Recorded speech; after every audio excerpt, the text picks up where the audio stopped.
이 시간 함께 은혜 받으실 하나님의 말씀 요한복음 12장 31절로 36절까지 말씀입니다. 요한복음 12장 31절로 36절까지 말씀 제가 말씀 봉독해 올리겠습니다. 이제 이 세상에 대한 심판이 이르렀으니 이 세상의 임금이 쫓겨나리라. 내가 땅에서 들리면 모든 사람을 내게로 이끌겠노라 하시니 이렇게 말씀하심은 자기가 어떠한 죽음으로 죽을 것을 보이심이러라. 이에 무리가 대답하되 우리는 율법에서 그리스도가 영원히 계신다 함을 들었거늘 너는 어찌하여 인자가 들려야 하리라 하느냐. 이 인자는 누구냐. 예수께서 이르시되 아직 잠시 동안 빛이 너희 중에 있으니 빛이 있을 동안에 다녀 어둠에 붙잡히지 않게 하라. 어둠에 다니는 자는 그 가는 곳을 알지 못하느니라. 너에게 아직 빛이 있을 동안에 빛을 믿으라. 그리하면 빛의 아들이 되리라. 예수께서 이 말씀을 하시고 그들을 떠나가서 숨으시니라. 아멘. 할렐루야. 한 주간도 세상 가운데에서 승리의 삶 사시다가 오늘로 거룩한 주일 전 앞에 나오신 여러분들을 환영하고 축복합니다. 오늘 이제 요한복음 12장의 네 번째 시간입니다. 오늘도 함께 읽은 본문 말씀 중에서 은혜를 나누길 소망합니다.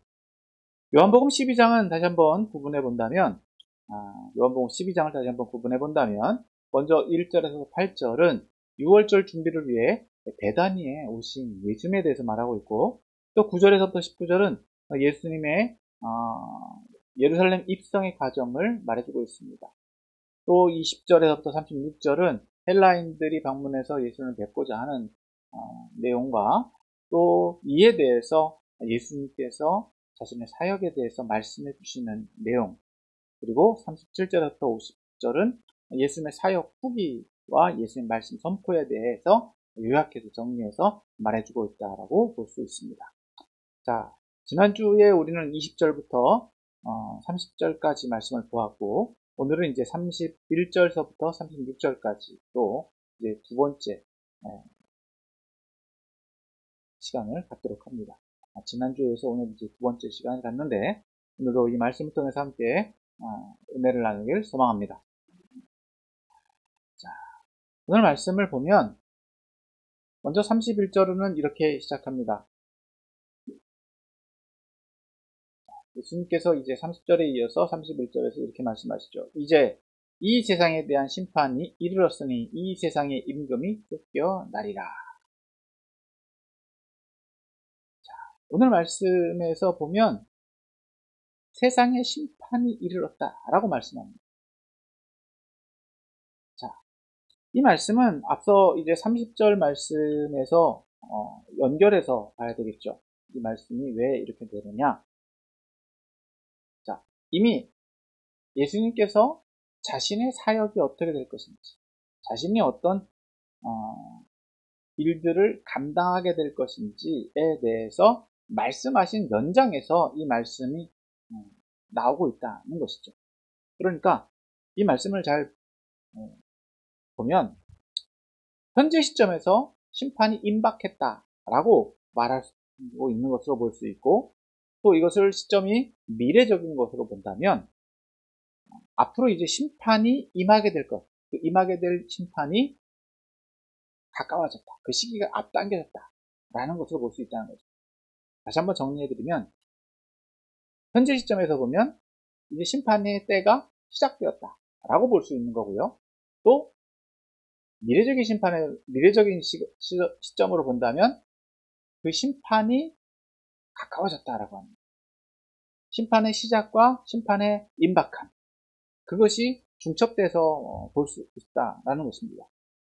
자, 무엇보다도 이 말씀에 이런 근거가 되는 것은 예수님의 죽음과 함께 심판이 임하게 될 것이다라고 하는 것입니다. 다시 한번 정리하면 예수님의 죽음을 기점으로 인해서 심판이 확정되었고 그 심판의 때가 이르렀다라는 것이죠. 그러니까 더욱 그 심판은 확실하다. 그 시기가 시작되었다. 또 그 시기가 이르를 것이다 라는 것입니다. 자, 그러면 그때 어떤 일이 일어났냐? 이제 31절 후반절에 볼 수 있습니다. 이 세상에 임금이 쫓겨나리라. 자, 이것은 다시 말해서 앞서 이제 심판의 때가 되면 심판의 결과가 어떻게 될 것이냐 라고 볼 수 있는 거죠. 즉 심판의 결과라고 볼 수 있는 겁니다. 그럼 여기서 말하고 있는 이 세상의 임금이 의미하는 게 뭐냐는 겁니다. 말 그대로 문자적으로 보면 그 당시에 있는 이 세상, 세상 가운데 있는 권력자들, 어떤 정치적 영향력을 가지고 있는 권력자들을 의미한다던가, 두 번째로는 이걸 또 묵시적, 예언적 의미로도 볼 수 있는데, 이것은 악한 세력, 세상의 권세를 잡은 사람들, 또 어떤 영적 세력을 의미한다라고도 볼 수 있습니다. 즉 하나님을 거부하는 영향력을 가진 세력, 즉 좀 더 구체적으로 말한다면 사단이나 하나님을 불신하고 부정하는 사람들, 세상의 권력자들, 세상에서 어떤 힘을 발휘하는 사람들이다라고 말할 수 있는 것입니다. 이런 이들이 자신에게 주어졌던 권한, 자신이 가지고 있는 권력들을 상실하게 될 거다라고 하는 겁니다. 임금이다라고 한다면 폐위당한다는 거죠. 그러니까 그들에게 주어졌던 모든 권한과 자격을 잃어버리게 될 것이다 라고 말하고 있는 것입니다. 자, 계속해서 이것이 이 말씀의 근거가 되는 것을 이제 32절에서 또 예수님 말씀해 주시는데, 그 시점이 언제냐? 32절에서 내가 땅에서 들리면 이라는 겁니다. 31절과 32절을 연결해서 본다라고 한다면 이런 일들이 일어나는 시점, 즉 세상의 심판이 이르게 되는 것, 세상의 심판이 시작되는 것과 임하게 될 것이 언제냐? 예수님께서 땅에서 들리는 때라고 볼 수 있고요. 31절을 연결하지 않고 32절만 본다면 내가 땅에서 들리면, 즉 예수님께서 땅에서 들리는 그 이후에 이런 일들이 또 일어날 것이다 라고 말씀하고 있다라고 볼 수 있는 거죠. 그러니까 그 뒤에 있는 32절 후반절에서 말하고 있는 것은 모든 사람을 내게로 이끌겠노라 라고 말씀하고 있는 겁니다. 그러면 예수님께서 땅에서 들린다라는 게 어떤 의미냐는 겁니다. 즉 예수님께서 말씀하시는 이 땅에서 들린다라고 하는 것은 문자적으로 본다면 땅에서 떠오르는 것을 의미하죠. 그럼 이 떠오르는 게 예수님 무엇을 전제로 말씀하시느냐는 거예요. 땅에서 들리는 게. 요한복음의 시점에서 본다면 요한복음의 관점에서는 예수님께서 십자가에 달리시는 것을 땅에서 들리는 것으로 이야기합니다. 또 다른 의미로 본다면 예수님의 부활과 승천을 의미하는 것으로도 볼 수 있습니다. 그러니까 예수님께서 땅에서 들리면, 앞의 전제로 본다면 십자가를 전제로 말한다면 십자가로 말미암아서 모든 사람이 내게로 이끌겠노라. 예수님께서 그 모든 사람들을 예수님께로 오게 하신다라고 하는 거예요. 예수님의 십자가 사건을 통해서 사람들이 예수님께로 나오게 하는 그 촉발제가 된다 라고 말씀하고 있는 것으로 볼 수 있고, 또 시점을 좀 더 뒤로 미루어서 예수님께서 승천하시더라도 모든 사람이 예수님께로 나오게 된다라는 거죠. 그러니까 앞의 조건이 바뀌더라도 뒤에 오는 결과들은 동일하다는 거예요. 모든 사람을 예수님께로 이끌겠다. 예수님 십자가에 달리시든 승천하시든 그 두 가지 사건 다 예수님께로 사람들이 나오게 하는 촉발자가 된다라는 거예요. 그러므로 예수님의 죽음과 부활, 이 모든 것, 그리고 승천이 예수님께로 사람들이 나오게 되는 어떤 기폭제가 될 수 있다 라고 말하고 있는 것으로 볼 수 있습니다. 자, 그래서 이렇게 말씀하시는 것은 앞서 말한 대로 33절에서 말하는 대로 이것이 전제가 어디로 축소가 될 수 있느냐, 이렇게 말씀하시면 자기가 어떠한 죽음으로 죽을 것을 보이심이러라. 죽음을 말하고 있죠. 죽음은 말 그대로 십자가 사건을 의미한다라고 볼 수 있어요. 그러니까 예수님의 죽음을 통해서 사람들이 예수님께로 나오게 됩니다. 원인이 되고 그렇게 돼서, 즉 예수님께로 나온다라고 하는 것은 또 어떤 의미를 가지고 있느냐, 예수님을 믿을 수 있는, 예수님께로 나오게 되는 어떤 조건, 어떤 촉발제가 된다라고 말씀하고 있는 것입니다. 더 나아가서 33절에서 말하고 있듯이 이미 예수님은 자기가 어떤 죽음을 맞이할 것을 알고 계시더라. 이미 앞에서도 여러 번 얘기하셨던 상황이기도 하죠. 자, 여기서 계속해서 예수님은 멈추지 않고 이제 오늘 본문은 이어지는데 34절 봅니다. 34절부터 36절에서는 이제 무리들이 예수님께 질문을 하고 이에 대해서 예수님은 대답을 하시는 내용으로 볼 수 있는데, 자, 34절에서 이 자리에 있던 이 말을 들은 사람들이 이렇게 이야기합니다. 우리는 율법에서 그리스도가 영원히 계신다 함을 들었거늘 너는 어찌하여 인자가 들려야 하리라 하느냐. 앞서 말한 것처럼 이 들림의 의미를 사람들은 모른다는 거예요. 말 그대로 승천이냐 아니면 어떤 올라가는 상태, 위치의 변화로 이해를 하고 있는 것으로 볼 수 있는데, 즉 예수님이 다시 오실 메시아로, 다윗의 후손으로 자신들이 이제 믿고 따를 왕으로 생각했던 이들에게 있어서 예수님이 들려야 한다는 것, 뭔가 이 자리에 거하지 않고, 즉 예루살렘에 머무르지 않고 어딘가로 가겠다라고 하는 뉘앙스의 이 말은 그들에게 있어서 당황스러움을 가져올 수밖에 없었다는 겁니다. 그러니까 그들은 이렇게 이야기하는 겁니다. 우리는 율법에서 그리스도가 영원히 계신다함을 들었다. 즉 성경에서, 구약에서 그리스도에 대해서 계속해서 말씀했던 것들을 보면 그리스도, 즉 메시아는 이스라엘 백성들을 다시 이끌 거다라고 하는 거예요. 그러니까 이스라엘을 떠나지 않는다라고 하는 것이죠. 왕으로서 그들을 이끌어갈 것이다라고 알고 있었고, 그리고 그들이 지금 예수님을 종려나무로 또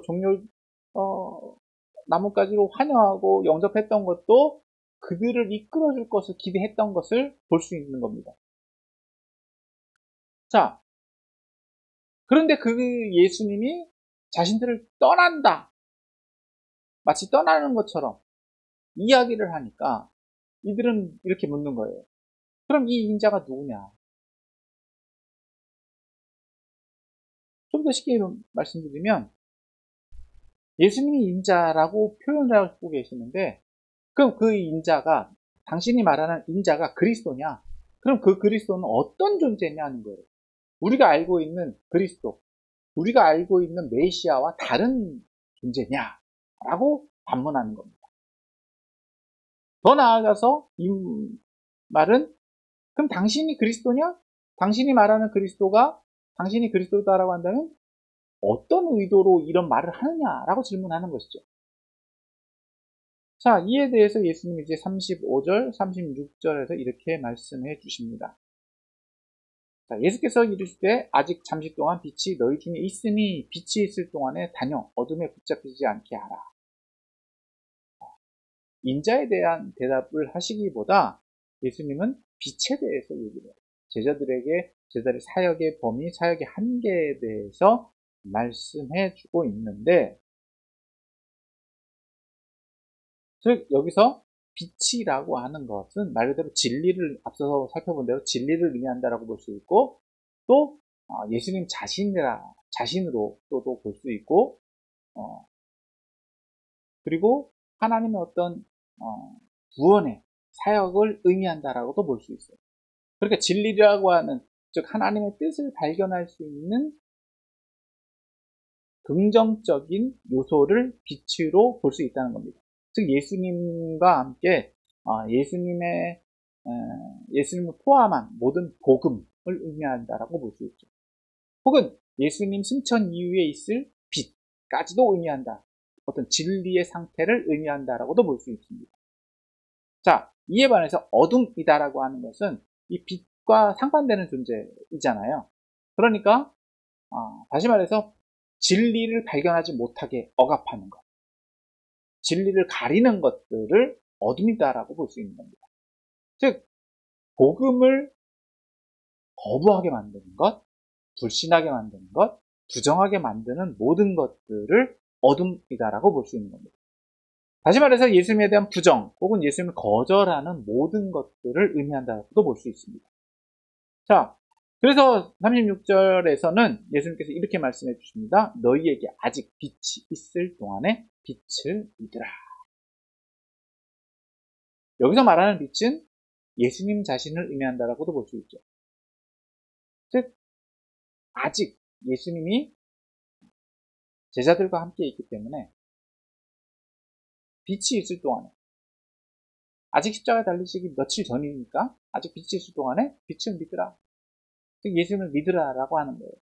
그리하면 빛의 아들이 되리라. 즉 예수님이 자신을 하나님과 같은 존재로 동치, 같은 역할로 놓고 말씀해주고 계시기 때문에 결과적으로는 자신의 아들이 아니라 하나님의 아들이 된다라고 말씀하고 있다는 것을 볼 수 있습니다. 이것에 대해서는 이미 앞에서 이제 빛의 아들이다라고 하는 것은 여러 번 다뤘기 때문에 더 깊이 다루지는 않고요.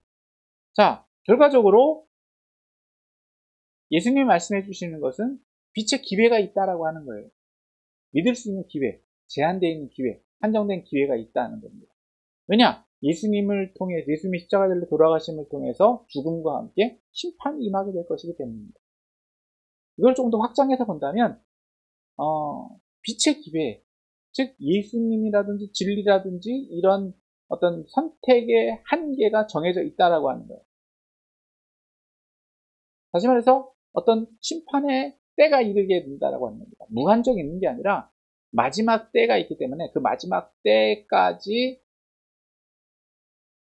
빛, 그러니까 구원, 이런 것들을 얻을 수 있는 제한된 시간이 있다. 그 기회를 놓치지 말라라는 겁니다. 예수님의 말씀은 여기까지이고요. 자, 그리고 나서 이제 36절 후반절에서 예수님은 이렇게 행동하시죠. 예수께서 이 말씀을 하시고 그들을 떠나가서 숨으십니다. 단절을 의미합니다. 더 이상 어떤 논쟁을 벌이시기보다 어떤 사역을 마무리하고 계신다라고 볼 수 있어요. 예수님이 이제 앞에서 우리가 살펴봤던 것처럼 불필요한 논쟁을 어떤 경우에는 회피하시는 경우도 있다라는 거예요. 회피보다도 논쟁을 지연시키거나 또 그것을 발전시키는 것을 거절하시는 거죠. 왜냐? 앞에 있는 더 큰 사역이 있기 때문에.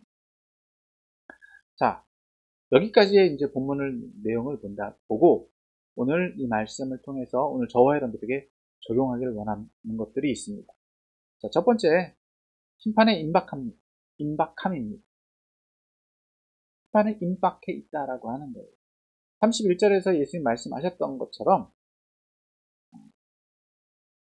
이제 이 세상에 대한 심판이 이르렀다라고 말씀하고 있어요. 앞서 말씀드렸죠. 심판은 어떤 것을 기준으로 확정되었다고 말씀하고 있냐? 예수님의 죽음과 함께 심판은 정해졌다라고 합니다.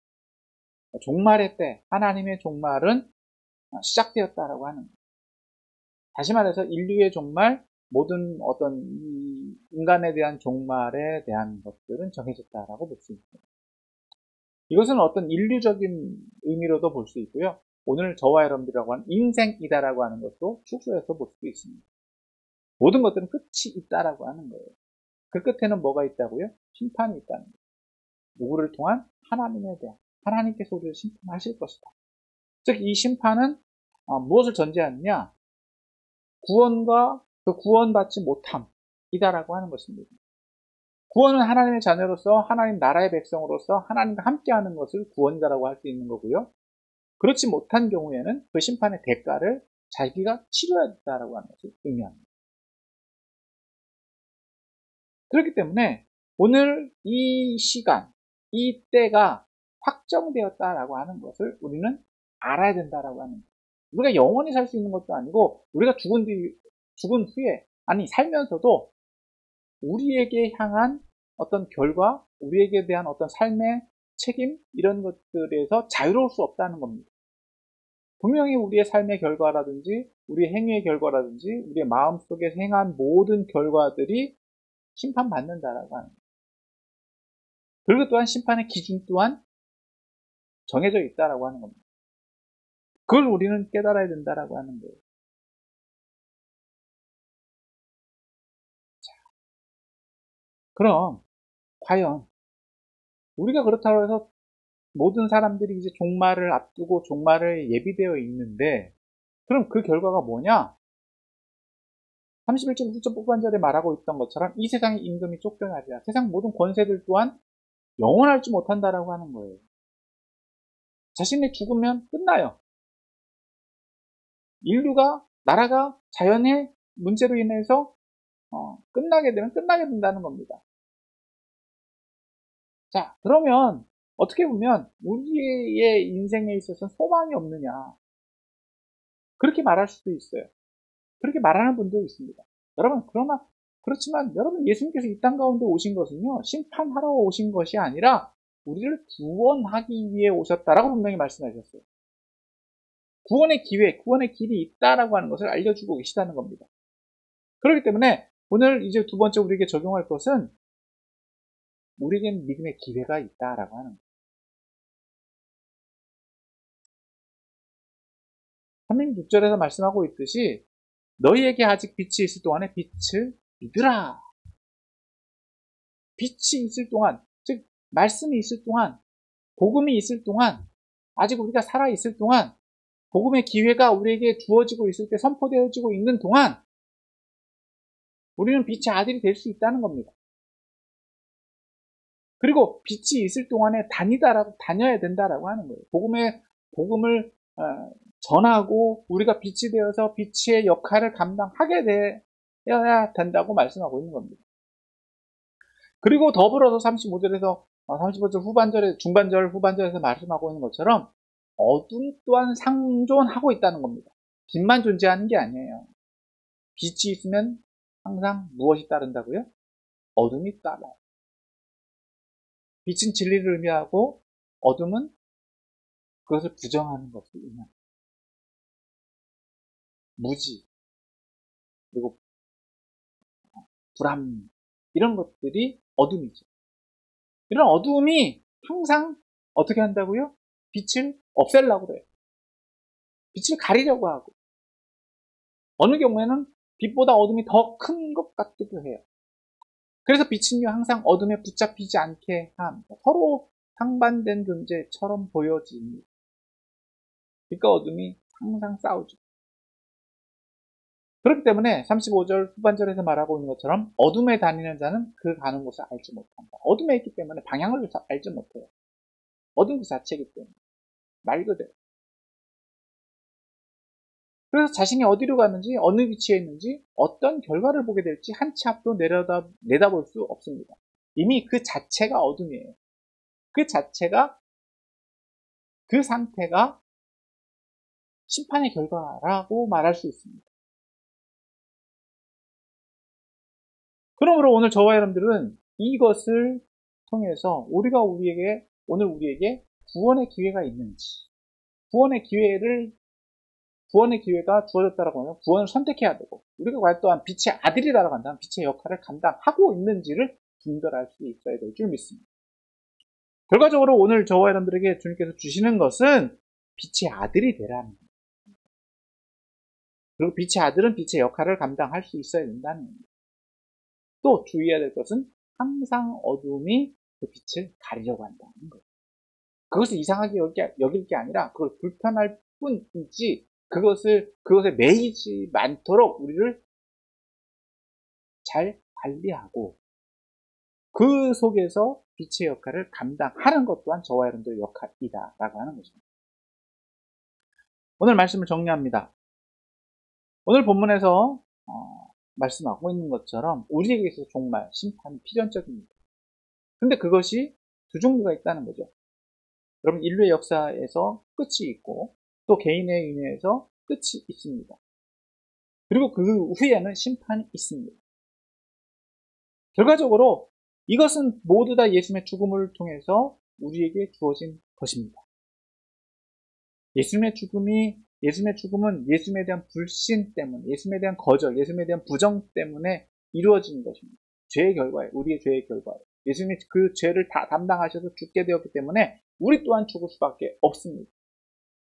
그렇지만 예수님의 부활을 통해서 오늘 저와 여러분들이 구원의 길이 열려 있음을 몸소 보여주셨습니다.